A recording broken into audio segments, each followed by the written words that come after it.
ये कहानी है बहुत समय पहले की, चमनपुर गांव की, जहां एक छोले भटूरे वाला रामू हुआ करता था। उसका ठेला 10 साल पुराना था और पूरे गांव को स्वादिष्ट छोले भटूरे खिलाता था, लेकिन वह थोड़ा लालची और गुस्सैल भी था।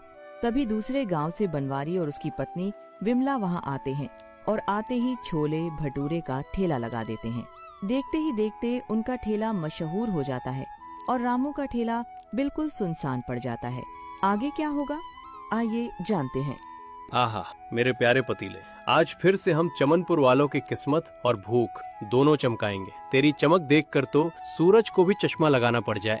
तभी पड़ोसी राजू वहाँ से गुजरता है और हवा में लंबी सांस खींचता है। उफ रामू भाई, अभी तो भट्टी भी नहीं सुलगी और मसालों की खुशबू सीधे दिल में छेद कर रही है। आज छोलों में ऐसा क्या डाल दिया है? राजू भाई, ये रामू का हाथ है। आज मसालों में एक सीक्रेट तड़का मारा है, जो एक बार खाएगा वो अपनी उंगलियां क्या प्लेट तक चाट जाएगा। अरे वाह, तो फिर एक प्लेट मेरे लिए अभी बुक कर लो, पर भाई थोड़ा एक्स्ट्रा मक्खन डाल देना, दोस्ती के नाते। राजू भाई, दोस्ती अपनी जगह और मक्खन अपनी जगह। दोस्ती निभानी है तो 40 रुपए के कड़क नोट तैयार रखना। मेरी दुकान में उधार का मतलब उजाड़ होता है। तुम्हारी बातों में ही इतना स्वाद है रामू भाई कि आधा पेट तो बातों से ही भर जाता है। ठीक है, 40 रुपए ही सही, पर प्याज के 2 लच्छे ज्यादा डालना। सौदा मंजूर है। जाओ जल्दी हाथ धोकर आओ, वरना जब भीड़ आएगी तो रामू किसी का इंतजार नहीं करेगा। दोपहर के समय रामू के ठेले पर काफी भीड़ होती है और तभी उनमें से एक ग्राहक बोलता है। रामू भैया, थोड़े छोले और डाल दो, तरी बहुत कम लग रही है। तरी? भाई साहब, इसे तरी कहकर इसका अपमान मत कीजिए। ये शुद्ध मसालों का अर्क है। ज्यादा डालूंगा तो आपको खाते ही नींद आ जाएगी। फिर आपका काम कौन करेगा? मैं आपके भले के लिए हाथ रोक कर डाल रहा हूँ।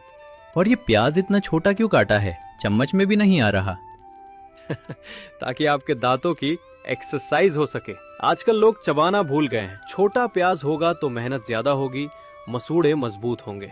और हाँ, अगर एक्स्ट्रा प्याज चाहिए तो 5 रुपए अलग से लगेंगे। प्याज के भी पैसे? ये तो ज्यादती है। इसे ज्यादती नहीं, अनियन सर्विस टैक्स कहते हैं। इसे काटते वक्त जो मेरी आंखों से आंसू गिरे हैं, ये उसकी कीमत है भाई साहब। तभी पीछे खड़े हुए मुखिया गजेंद्र, जो रामू का साला था, हंसकर बोला। क्यों रामू, आज के सबको मैनेजमेंट का पाठ पढ़ा रहे हो? अरे जीजा जी, देखिए ना, लोग मेरी कंजूसी, मेरा मतलब है मेरी भलाई को समझ ही नहीं पा रहे हैं। क्यों रे रामू, चमनपुर में सुबह हो गई, पर मेरे हिस्से का मक्खन अभी तक कहाँ है? अरे जीजा जी, आपके लिए तो मैंने खास कुलचे मंगवाए हैं। आखिर इस गांव की हवा भी आपकी मर्जी से चलती है, तो मेरी दुकान की क्या मजाल कि आपको इंतजार कराए। वाह साले साहब, बातें तो तू बड़ी मक्खन जैसी करता है। बस याद रखना, जो मेरी शरण में है वही मजे में है। जीजा जी, बस अपना हाथ सिर पर रखना। सुना है कुछ नए लोग गांव में आ रहे हैं, कोई दुकान खोलने की हिम्मत ना करें। इसकी फिक्र तू मत कर। चमनपुर की जमीन मेरी है और कानून मेरा डंडा। कोई बाहरी परिंदा यहाँ पंख फैलाएगा तो मैं उसके पर कतर दूंगा। बस यही हौसला चाहिए था। आप बैठिए, मैं आपके लिए शाही थाली सजा कर लाता हूँ। जल्दी कर, भूख के मारे मेरे पेट में चूहे अब कबड्डी खेलने लगे हैं।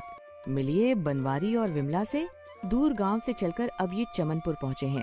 थकान है, मजबूरी है, पर दिल में अब भी एक उम्मीद बाकी है।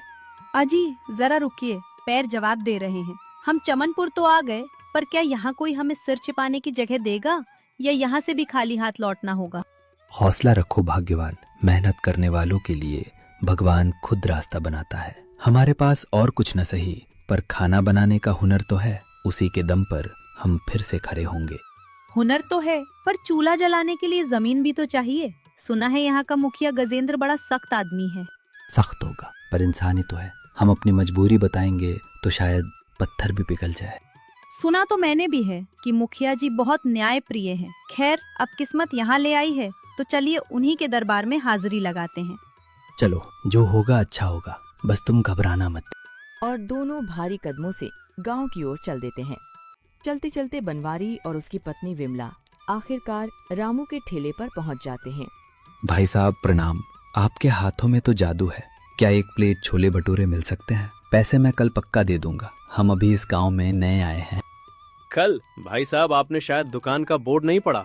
मेरी डिक्शनरी में कल नाम का शब्द ही नहीं है। यहाँ नकद का नारायण चलता है और उधार का अंधकार।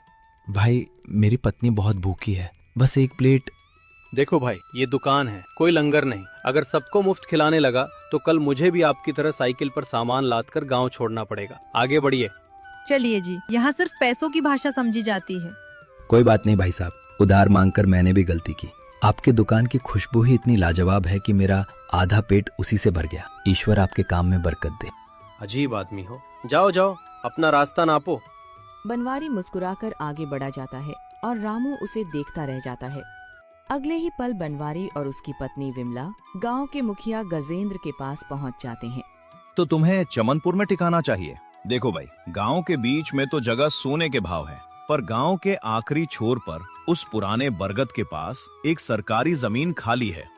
पर मुखिया जी, वहाँ तो बहुत कटीली झाड़ियाँ और जंगली घास है, वहाँ रहना तो बहुत मुश्किल होगा। तो क्या बना बनाया महल दूं? मुफ्त की जमीन चाहिए तो मेहनत भी करनी होगी। झाड़ियां